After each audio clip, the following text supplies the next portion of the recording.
Praise the lord. ఈరోజు వాక్యాంశము మొదటి దినవృత్తాంతాల గ్రంథం 16వ అధ్యాయం 10వ వచనం. యెహోవాను వెతుకువారు హృదయమునందు సంతోషించుదురుగాక. ఆమేన్, హల్లెలూయా. ప్రభు ఈ వాక్య భాగం నుండి ఈరోజు మనతో ఏం మాట్లాడుతున్నారో చూద్దాం. మరి ప్రభువుని వెతికితే హృదయంలో సంతోషం వస్తుందని భక్తుడు చెప్తూ ఉన్నాడు. అది నిజమే కదా.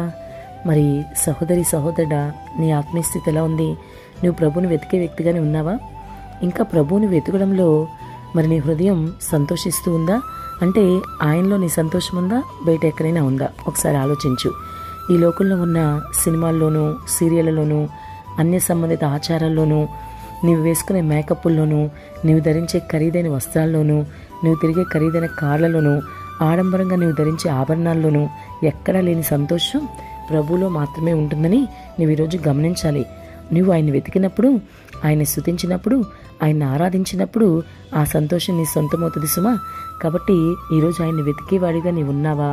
అంతేకాదు, ఆయన వెతుకటంలో ఆనందాన్ని నీవు అనుభవించగలుగుతున్నావా? ప్రభువులోనే నీకు సంతోషించగలుగుతున్నావా అనేది ఒక్కసారి ఆలోచించు. లేఖనాల్లో గమనిస్తే భక్తుడు ఇలా అంటున్నాడు, యెహోవాను వెతుకువారు హృదయమందు సంతోషించుదురుగాక అని వివరంగా తన సంతోషాన్ని చెప్తున్నాడు. ఇంకా అన్యులైన వారు అనేక మంది యేసును తెలుసుకోవడం కోసం, మరి లోక సంబంధిత విషయాల్లో, అంటే వాళ్ళకి యేసు తెలియదు కనుక లోక సంబంధిత విషయాల్లో ఆనందాన్ని, సంతోషాన్ని వెతుక్కుంటారు వాళ్ళు.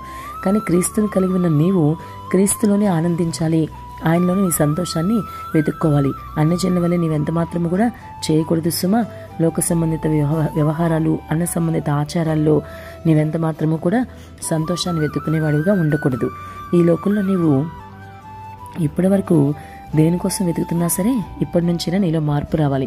ఎందుకంటే ప్రభు నీతో మాట్లాడుతున్నారు. ఆయన నీతో మాట్లాడుతున్న ఈ సమయంలోనే నీలో మార్పు తెచ్చుకుని నువ్వు జీవించాలి. ఎందుకంటే వాక్యం నీ వద్దకు వస్తున్నప్పుడు నువ్వు మారాలని వాక్యం సెలవిస్తూ ఉంది. కాబట్టి ఇప్పటి వరకు నీ సంతోషము, ఆనందము ప్రభువులో కాకుండా ఇతరత్ర వ్యక్తుల్లో కానీ, ఇతరత్ర వస్తువుల్లో కానీ, ఇతరత్ర మరి లోక సంబంధించిన విషయాల్లో కానీ ఉంటే ఇప్పుడే వాటిని విడిచిపెట్టి ఇక మీదట ప్రభులో నీవు ఆనందించడం మొదలుపెట్టు. నిజంగా ఆయన స్తుతించడంలో ఎంతో ఆనందం ఉంటుంది. ఒక పాట పాడి ఆయన్ని గణపరచడంలో ఎంతో మహిమ ఉంటుంది. ఒక సాక్ష్యం చెప్పి మరి ఆయన్ని మహిమపరచడంలో కూడా ఎంతో సంతోషం ఉంటుంది. అలాగే ఆయన్ని ఆరాధిస్తున్నప్పుడు నిజంగా ఆయన హస్తంలో నిన్ను తాకుతాయి. అందుట్లో ఎంతో సంతోషాన్ని వెతకగలుగుతావు. ప్రభువులోని నిత్య సంతోషం నీకు మరణం వరకు తోడుగుండే దేవుడు. మరణం తర్వాత నేను నిత్యము సంతోషం ఉండే ఒక స్థలము, అనగా ఆయన ఉండే స్థలంలో నేను ఉంచుతాడు. ఆ మహిమలో నేను చేర్చుకుంటాడు. మరి ఇంకెందుకు ఆలస్యం? లోకంలో విషయాల్లో సంతోషించింది చాలు కానీ ఇంకా ప్రభువులో సంతోషించడం మొదలుపెట్టు. నీవు ఆయన్ని వెతికినప్పుడు నీ హృదయంలో ఖచ్చితంగా సంతోషం కలుగుతుంది. నీవు కూడా భక్తుని వల్ల నీ అనుభవాన్ని చెప్పగలుగుతావు. పరలోకమనే గొప్ప బహుమానాన్ని కూడా నీవు పొందుకోగలుగుతావు.